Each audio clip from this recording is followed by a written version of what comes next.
स्वागत है दोस्तों मूवीज टाइम चैनल के एक और नए वीडियो में। आज हम एक्सप्लेन करने वाले हैं पाताल लोक वेब सीरीज के सीजन 2 को। और पाताल लोक का सीजन 2 वाकई बहुत कमाल का है। तो आइए इस वेब सीरीज को एक्सप्लेन करते हैं और जानते हैं इसकी पूरी कहानी। लेकिन उससे पहले वीडियो को लाइक करके चैनल को सब्सक्राइब करके नोटिफिकेशन बेल को ऑल पर कर दीजिए ताकि मूवीज और वेब सीरीज का लेटेस्ट एक्सप्लेनेशन सबसे पहले आप तक पहुंच सके। तो सीरीज की शुरुआत एक होटल से होती है जहां पर कि हम एक वेटर को देख पाते हैं जो कि मिस्टर थॉम के कमरे में ब्रेकफास्ट देने के लिए जा रहा था और समय लगभग सुबह के 7 बजे हुए थे। जब यहाँ पर वो वेटर मिस्टर थॉम के कमरे में जाता है तो उसे मिस्टर थॉम कहीं भी नजर नहीं आते हैं। वो उन्हें पूरे कमरे में देखता है, लेकिन जब वो ढूंढते ढूंढते उन्हें बाथरूम में जाता है तो मालूम चलता है कि मिस्टर थॉम तो मर चुके हैं। उन्हें इतने बुरे तरीके से मारा गया था कि उनके सर को काट कर एक जगह पर रख दिया गया था। और ये सीन यहीं पर कट होता है। जिसके बाद हम दिल्ली के जमुना पार पुलिस स्टेशन के इंस्पेक्टर हाथीराम चौधरी को देख पाते हैं और यहाँ पर आशा नाम की एक औरत आती है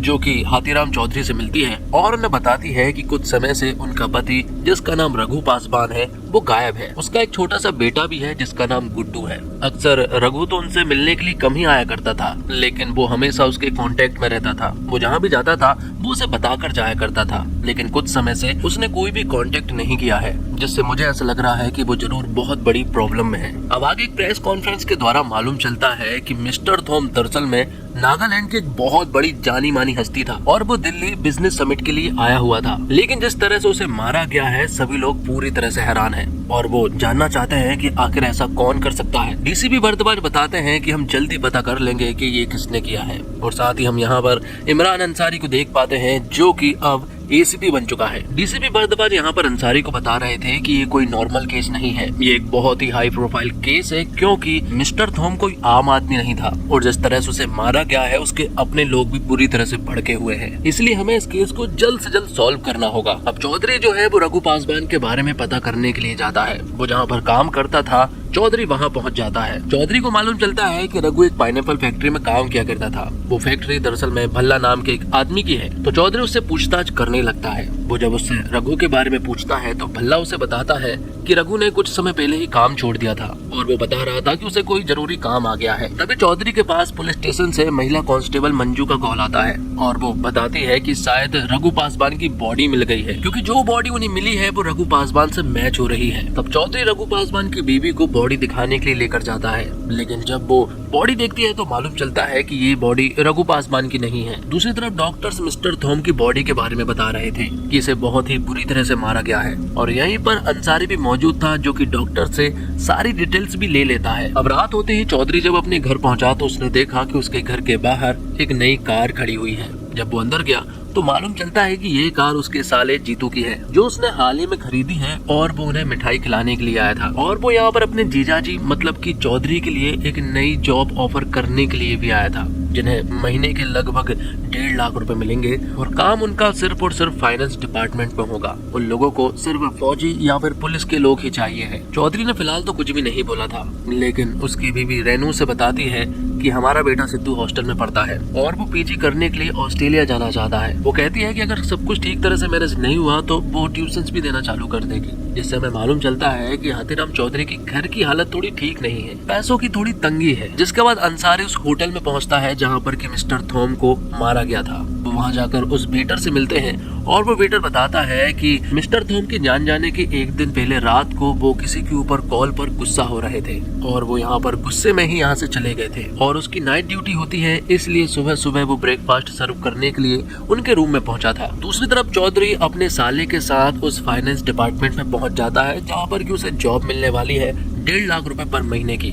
जब वो लोग उससे बात करते हैं तो यहाँ पर चौधरी को मालूम चलता है कि दरअसल में ये कोई फाइनेंस डिपार्टमेंट नहीं है, बल्कि यहाँ पर इलीगल तरीके से हवाले का पैसा आता है और इन्हें तो सिर्फ प्रोटेक्शन चाहिए है, इसलिए इन्हें फौजी या फिर पुलिस के लोग चाहिए है। चौधरी उससे कहता है कि अगर मेरे साले ने मुझे यहाँ पर नहीं लाया होता ना तो मैं तेरी शक्ल ऐसी बना देता कि शायद तेरे घर वाले भी तुझे पहचान नहीं पाते। और चौधरी के पास बार बार किसी अननोन नंबर से कॉल आ रहा था। जब वो उसे कॉल बैक करता है तो मालूम चलता है कि वो एक ट्रैफिक कांस्टेबल का कॉल था। वो कांस्टेबल यहाँ चौधरी को बताता है कि हाल ही में बस से एक औरत का एक्सीडेंट हो गया है और आपका नंबर उसी के पास से मिला है। मैं उसे हॉस्पिटल लेकर जा रहा हूँ, आप भी आ जाओ। दूसरी तरफ अंसारी होटल के सीसीटीवी फुटेज को चेक करता है और उन्हें एक लड़की दिखाई पड़ती है जो कि सीसीटीवी फुटेज में बहुत ही ज्यादा घबराई हुई लग रही थी। और शायद जिस वक्त मिस्टर थॉम को मारा गया था तभी वो लड़की वहीं पर मौजूद थी, ऐसा अंसारी को लग रहा था। तो वो लोग उस लड़की को ढूंढना स्टार्ट कर देते हैं। वहाँ चौधरी हॉस्पिटल पहुंच चुका था, जहाँ पर कि ट्रैफिक कांस्टेबल ने उस औरत को हॉस्पिटल लेकर आ गया था। वो बताता है कि इसके साथ एक बच्चा भी था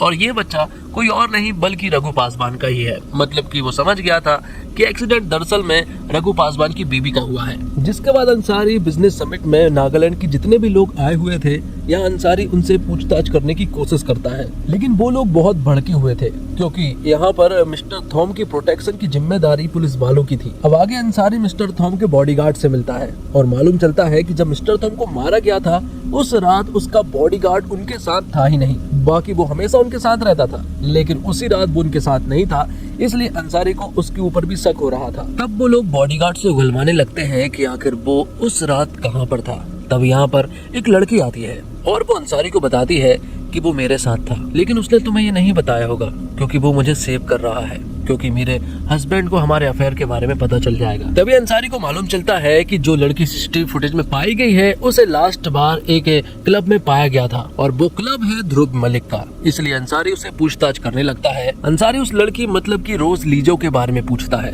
तो यहाँ पर ध्रुव मलिक उसे बताता है कि शायद वो यहाँ पर काम करती थी और शायद वो यहाँ पर डांस वगैरह किया करती थी, लेकिन कुछ समय पहले ही वो यहाँ से जा चुकी है। तो अंसारी उसका एड्रेस ले लेता है और उसके घर पहुँच जाता है जहाँ पर कि वो रहा करती थी। वहाँ पहुँचने पर मालूम चलता है कि वो यहाँ पर किराए से रहती थी और काफी ज्यादा नशा वगैरह भी करती थी। यहीं पर जो मकान मालकिन थी वो बताती है कि वो बहुत ज्यादा शोर किया करती थी। यहाँ पर अक्सर एक लड़का भी आया करता था और वो लाल कलर की ऑडी से आया करता था, जो देखकर अंसारी समझ गया था कि ये कोई और नहीं बल्कि ध्रुव मलिक ही है। लेकिन अंसारी को समझ नहीं आ रहा था कि आखिर ध्रुव मलिक ने उनसे झूठ क्यों बोला, मतलब इसके बारे में ध्रुव मलिक को भी जरूर पता होगा। दूसरी तरफ हॉस्पिटल में चौधरी को मालूम चलता है कि रघु पासवान की बेबी की डेथ हो चुकी है और यहीं पर कुछ आदमी भी खड़े हुए थे जो कि बार बार चौधरी की तरफ ही देख रहे थे और रघु पासवान का बेटा उन्हें देखकर डर रहा था। तब चौधरी उनका पीछा करने लगता है और वो लोग भी यहाँ से भागने लगते हैं। तभी चौधरी के पास मंजू का कॉल आता है क्योंकि एक सीसीटीवी फुटेज के द्वारा उन्हें रघु पासवान दिखाई पड़ा है जो कि पास ही के रेलवे स्टेशन पर था। चौधरी सीसीटीवी फुटेज में देखता है कि रघु पासवान तो साफ नजर आ रहा है और साथ में एक लड़की भी है और उस लड़की को देखकर चौधरी समझ गया था कि ये कोई और नहीं बल्कि रोज लीजो है, जिसकी एक हाई प्रोफाइल केस में हर तरफ बात हो रही है। अगले सीन में हम एक झोपड़ी के बच्चे को देखते हैं जिसे एक रेलवे ट्रैक पर मोबाइल फोन मिला था, जिस वजह से उसकी माँ उसे बहुत चिल्ला रही थी। तभी यहाँ पर वो देखती है कि इस मोबाइल फोन पर किसी का कॉल आ रहा है। जब वो उठाती है तो मालूम चलता है कि फोन तो पुलिस स्टेशन से आया है और ये मोबाइल रोज का है।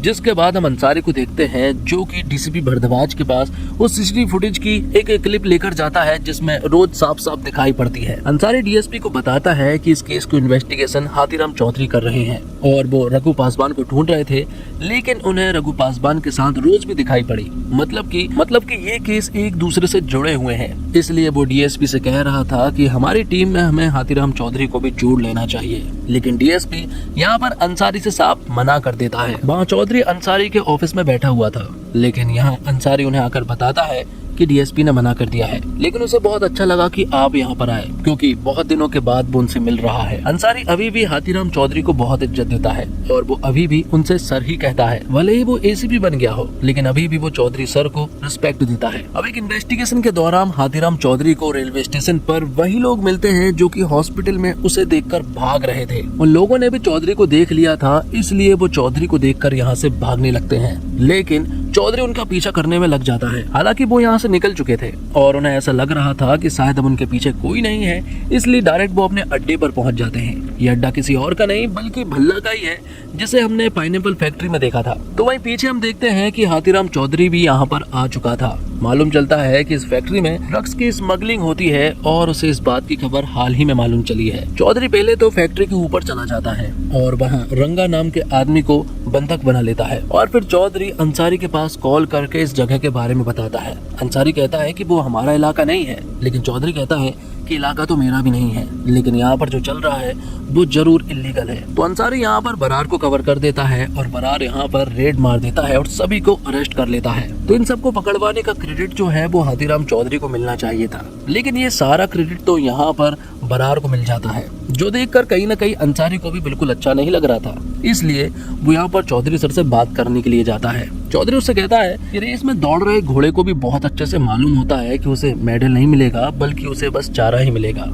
समझ लीजिए मैं भी एक घोड़ा ही हूँ, लेकिन मैं अपने काम को ईमानदारी से करता हूँ। ये बात अंसारी को भी बहुत अच्छे से मालूम है। अब अंसारी डीएसपी भरद्वाज से बात करने के लिए फिर से जाता है और इस बार वो उन्हें कन्विंस कर लेता है मिस्टर थॉम के मर्डर की इन्वेस्टिगेशन में यहाँ पर वो लोग हाथीराम चौधरी को भी जोड़ लेते हैं। अंसारी ने जब यहाँ हाथीराम चौधरी को बताया कि वो भी अब उनके साथ है तो उसे ये सुनकर बड़ा अच्छा लगा। सबसे पहले वो लोग भल्ला से पूछताछ करते हैं। मालूम चलता है कि रघु पासवान ने जॉब छोड़ी नहीं थी, बल्कि उन्होंने उसे जॉब से निकाला था क्योंकि वो रेलवे स्टेशन पर माल के साथ पकड़ा गया था। और वो बताता है कि ये माल नागालैंड जाता है, जो कि मैक्स रिजो नाम के आदमी के पास पहुंचता है, लेकिन उस आदमी को उसने कभी नहीं देखा और ना ही रघु पासवान के बारे में उन्हें कोई खबर है। तभी अंसारी के पास कॉल आता है और उसे बताया जाता है कि ध्रुव मलिक उनसे मिलने के लिए आया है और वो अपने साथ लॉयर भी लेकर आया था और वो अपने लॉयर के द्वारा बता देता है कि इन सब में उसका हाथ तो बिल्कुल भी नहीं है। तभी टीवी पर एक न्यूज आती है जिसमें 3 लोग बताते हैं कि मिस्टर थॉम को मारने के पीछे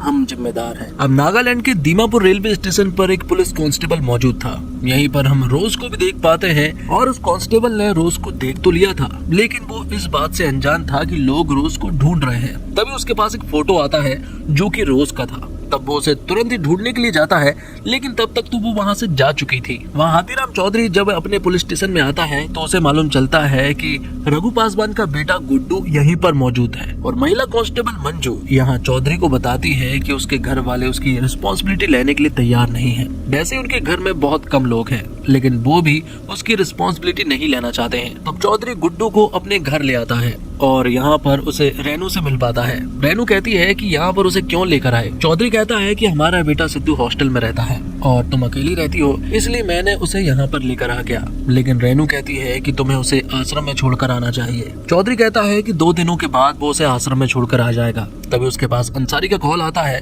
और मालूम चलता है कि उसे अगली सुबह ही नागालैंड जाना है अंसारी सर के साथ, जहाँ उन्हें मिस्टर थॉम की मर्डर इन्वेस्टिगेशन करनी है और रोज और रघु पासवान को भी ढूंढना है और उन्हें मैक्स रिजो के बारे में भी पता करता है जिसे भल्ला माल सप्लाई करता है। अब आगे हम रोज को देखते हैं जो कि नागालैंड में मौजूद थी, जिसके अगले दिन हम देखते हैं कि चौधरी और अंसारी सर नागालैंड पहुंच जाते हैं। वहां पहुंचते ही रहमान उनसे टैक्सी लेने को कह रहा था, लेकिन चौधरी उसे भगा देता है और फिर थोड़ी देर के बाद एक लेडी ऑफिसर आती है जिसका नाम मेघना है और इस इन्वेस्टिगेशन में वो उन्हें इन्फॉर्मेशन वगैरह देगी। मेघना उनसे कहती है कि आज अभी आप लोग होटल चले जाओ, हम लोग कल बात करेंगे। लेकिन अंसारी चाहता है कि वो मिस्टर थॉम के फ्यूनरल में जाए, लेकिन मेघना उनसे कहती है कि वहाँ जाना तुम्हारा ठीक नहीं होगा। मिस्टर थॉम दिल्ली में तुम्हारे प्रोटेक्शन में मारा गया है, जिस वजह से नागालैंड के लोग भड़के हुए हैं। जब उन्हें मालूम चलेगा कि तुम दिल्ली से आए हो तो तुम्हारी जान भी जा सकती है। लेकिन अंसारी और चौधरी वहाँ मिस्टर थॉम के फ्यूनरल में पहुंच जाते हैं। वहाँ इनके साथ कुछ खास तो नहीं हुआ, लेकिन यहाँ उन्हें मिस्टर थॉम के बेटे रूवान के बारे में मालूम चलता है, जो कि बहुत ही ज्यादा खतरनाक है। और मालूम ये भी चलता है कि मिस्टर थॉम और रूवान के बीच में कुछ खास नहीं पड़ती थी, लेकिन वो बिल्कुल भी सीधा नहीं है। रूवान बहुत ही खतरनाक है। यहाँ पर अंसारी रेड्डी से भी मिलता है, जो कि बिजनेस समिट के लिए दिल्ली आए हुए थे मिस्टर थॉम के साथ ही। वहाँ रूवान की माँ मतलब कि मिस्टर थॉम की पत्नी यहाँ पर अपने बेटे से बात करती है। वो उसे समझाने की कोशिश कर रही थी कि तुम्हारे पिता अच्छे आदमी थे और अब तुम्हें उनके आगे के बिजनेस को संभालना चाहिए, यही तुम्हारी आगे की जिम्मेदारी है। अब रात को चौधरी अपनी बीवी रेनू के पास कॉल करता है, जो कि बहुत ज्यादा भड़की हुई थी क्योंकि चौधरी ने गुड्डू को घर पर छोड़कर आ गया था। रेनू बताती है कि ये लड़का ना तो ठीक से खाता है, ना ही ठीक से बोलता है और बिस्तर पे ही सुसु वगैरह भी कर लेता है। चौधरी उससे कहता है कि वो जल्दी वहाँ आ जाएगा और सब कुछ संभाल लेगा।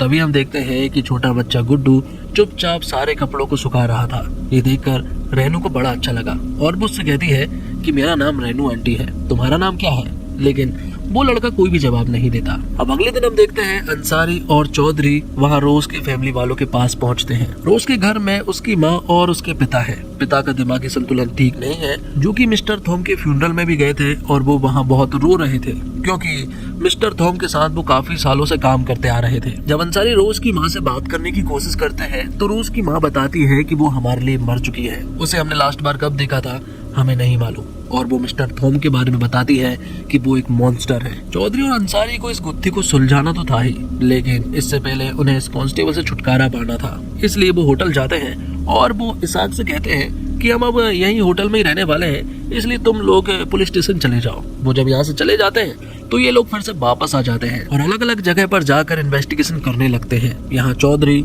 रघु पासवान के बारे में पता करने के लिए जाता है तो यहाँ अंसारी रोज के बारे में रेड्डी के होटल पहुँचता है, क्योंकि दरअसल में रोज जो है वो रेड्डी के होटल में ही पिछले 2 सालों से काम कर रही थी। यहाँ चौधरी रेलवे स्टेशन पर पहुंचकर रघु पासवान के बारे में पता करने लगता है। उन्हें कुछ यहाँ मजदूरों के बारे में मालूम चलता है जो कि पास ही में रेलवे के डब्बों के पास रहते हैं। वो वहाँ पहुंचकर यहाँ रघु पासवान के बारे में पूछने लगता है, लेकिन वहाँ तो उसे कोई खबर नहीं मिलती है। और यहाँ अंसारी जो है वो रेड्डी की पत्नी से रोज के बारे में पूछता है। वो बताती है कि हमारे 7 होटल हैं और 400 लोग काम करते हैं, इसलिए उसे रोज के बारे में नहीं मालूम था। लेकिन मैनेजर के द्वारा उसे मालूम चला कि रोज यहीं पर काम करती थी, लेकिन उसके बारे में हमें कुछ ज्यादा इन्फॉर्मेशन नहीं पता है। जिसके बाद अंसारी यहाँ चौधरी के पास कॉल करके बताता है और दोनों के पास कोई भी ज्यादा सबूत थे नहीं। और यहाँ चौधरी का भी मोबाइल स्विच ऑफ हो जाता है क्योंकि मोबाइल में बैटरी नहीं थी। तब यहाँ पर पुलिस वालों की रेड पड़ जाती है और सभी लोग यहाँ वहाँ भागने लगते हैं। तभी पीछे से एक पुलिस वाला आता है और वो चौधरी के सर पर डंडा मार देता है, जिससे कि वो बेहोश हो जाता है। तभी हम रहमान नाम के लड़के को देखते हैं और चौधरी को रहमान एयरपोर्ट के बाहर मिला था। वो यहाँ उसे छुड़ाता है और उसे सारी चीजें बताने लगता है कि वो यहाँ पर कई सालों से है और उसे यहाँ के बारे में सब कुछ मालूम है। वो बताता है कि सभी लोग मैक्स के पास ही माल डिलीवर करते हैं और ये माल किसी और का नहीं बल्कि मिस्टर थॉम का ही है। जिसके बाद चौधरी ये सारी बातें अंसारी को बताता है। तभी उन्हें मेघना मिलती है और मेघना और ये सभी लोग एक डॉक्टर के पास जाते हैं जो कि रोज की डॉक्टर थी। डॉक्टर उसे बताती है कि वो पिछले 8 सालों से उसे जानती है। यहाँ चौधरी डॉक्टर से पूछता है कि आखिर रोज का मिस्टर थॉम से क्या कनेक्शन था। तो वो बताती है कि दरअसल में रोज जो है वो मिस्टर थॉम की मिस्ट्रेस थी, मतलब कि रखेल। तो वहीं चौधरी बोलता है कि जिस जगह पर रेड मारी गई है वो वहाँ पर लोगों से पूछताछ करना चाहता है। उनकी अगले दिन कोर्ट में पेशी थी, इसलिए चौधरी उनसे पूछकर रघु पासवान के बारे में पता करना चाहता था। वहाँ से मालूम चलता है कि रघु इन्हीं के साथ काम किया करता था और मैक्स के पास माल डिलीवर किया करता था और कुछ हफ्ते पहले उसके साथ हमने एक लड़के को भी देखा था। अब अंसारी और चौधरी जब कहीं पर जा रहे होते हैं तभी चौधरी देखता है कि उनका कार का कोई पीछा कर रहा है। तब वो लोग उसे पकड़ते हैं और उससे कहते हैं कि आखिर वो उनका पीछा क्यों कर रहा है। जिस पर कि वो लोग उन्हें बताते हैं कि हम स्टेट पुलिस है, मतलब कि वो यहीं की पुलिस है। और चौधरी और अंसारी समझ जाते हैं कि मेघना ने ही इन्हें उनके पीछे लगा कर रखा है। तब अंसारी के पास मेघना का कॉल आता है और मेघना अंसारी को बताती है कि उन्हें यहाँ पर मैक्स की बॉडी मिली है। इन सारी चीजों को देखकर अंसारी, मेघना और चौधरी बहुत अच्छे से समझ चुके थे कि जरूर कोई ना कोई यहीं का ही है जो कि ये सारे माइंड गेम खेल रहा है। और फिर 3rd एपिसोड के लास्ट में हम मिस्टर थॉम के बॉडीगार्ड को देख पाते हैं जो कि अपने कान में हेडफोन लगाकर एक सुनसान जगह पर पहुंचा और वहां पहुंचकर लोगों को बुरी तरह से मारने लगा। यहाँ पर लगभग 3 लोगों को बुरी तरह से मारता है, जिनमें एक औरत भी शामिल थी। और इसी के साथ पाताल लोक वेब सीरीज के सीजन 2 के 3 एपिसोड यहीं पर समाप्त होते हैं। मैं जल्द ही आगे के एपिसोड भी एक्सप्लेन करूंगा, लेकिन उससे पहले चैनल को सब्सक्राइब करके नोटिफिकेशन बेल को ऑल पर कर दीजिए ताकि आपको इसी तरह के मूवीज और वेब सीरीज के लेटेस्ट एक्सप्लेनेशन मिलते रहे। मिलते हैं अगले एपिसोड के साथ, तब तक के लिए आप हमारे चैनल के साथ बने रहिए। धन्यवाद। जय हिंद, जय भारत, जय श्री राम।